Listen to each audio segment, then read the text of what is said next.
तब्बल 15 वर्ष पश्चिम बंगालचा गड राखणाऱ्या ममता बॅनर्जींना भाजपनं जोरदार धक्का दिलाय। 294 सदस्यांच्या विधानसभेमध्ये निम्म्याहून अधिक जागांवरती विजयी आघाडी घेत भाजपनं सत्ता स्थापनेच्या दिशेने वाटचाल सुरू केली। तर मुख्यमंत्री ममता बॅनर्जींच्या तृणमूल काँग्रेस पक्षाची यंदाच्या निवडणुकीत मोठी पिछेहाट झालेली आहे। गेल्या 1.5 दशकांपासून राज्यात तृणमूल काँग्रेसची एकहाती सत्ता होती। ममता बॅनर्जी यांचं बंगाल कार्ड यावेळी अपयशी ठरल्याचं चित्र आहे। बंगालमध्ये भाजपच्या विजयात सुवेंदू अधिकारी आणि दिलीप घोष यांची निर्णायक भूमिका राहिलेली आहे।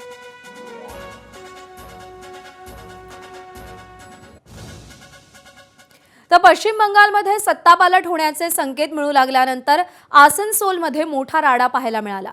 भाजप आणि तृणमूल काँग्रेसचे कार्यकर्ते आमने-सामने आले। आसनसोल मतमोजणी केंद्राबाहेर तृणमूल काँग्रेस आणि भाजप कार्यकर्त्यांमध्ये जोरदार चकमक झाली।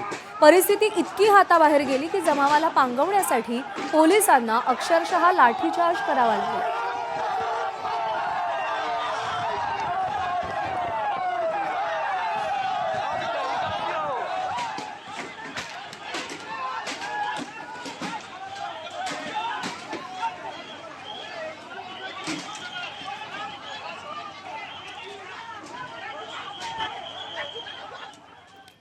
पश्चिम बंगाल विधानसभा निवडणुकीत भाजप आघाडीवर आहे आणि अशातच बराकपूर मतमोजणी केंद्राबाहेर मोठा राडा झालाय।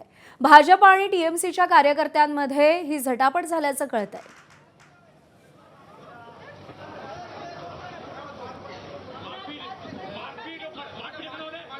बराकपूर मतमोजणी केंद्राबाहेर राडा झाला। याआधी आसनसोल इथे टीएमसीच्या केंद्रावरती भाजपच्या कार्यकर्त्यांनी तिथे जात खुर्च्या तोडलेल्या होत्या आणि आता ही दृश्य आपण पाहतोय। बराकपूर इथली मतमोजणी केंद्राबाहेर हा राडा झालेला आहे। केंद्रीय सुरक्षा यंत्रणा इकडे तैनात आहेत आणि जे कोणी राडेबाजी करतायत त्या सगळ्यांना तातडीने शांत केलं जातंय, ताब्यात घेतलं जातंय। आणि पश्चिम बंगालच्या निवडणुकीमध्ये तृणमूल काँग्रेसची पिछेहाट झाल्यानंतर भाजप कार्यकर्त्यांनी ठिकठिकाणी जल्लोष साजरा केला। टीएमसीचे अनेक मंत्रीही पिछाडीवर गेल्यानंतर भाजपच्या कार्यकर्त्यांनी विद्यमान मुख्यमंत्री ममता बॅनर्जींच्या निवासस्थानाबाहेर जय श्रीरामच्या घोषणा दिल्या। 2 दुचाकींवर गळ्यात भगवे मफलर असलेले तरुण ममतांच्या निवासस्थानाबाहेर जय श्रीरामच्या घोषणा देत असल्याचा व्हिडिओ सध्या पाहायला मिळतोय।